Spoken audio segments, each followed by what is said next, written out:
Matthew McConaughey.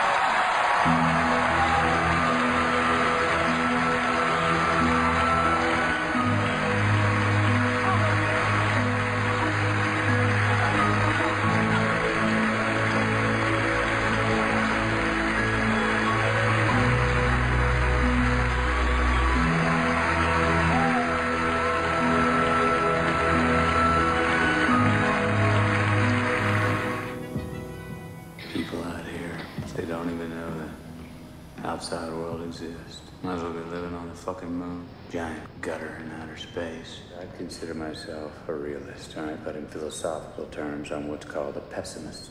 I think human consciousness is a tragic misstep in evolution. We became too self-aware. Nature created an aspect of nature separate from itself. We are creatures that should not exist by natural law.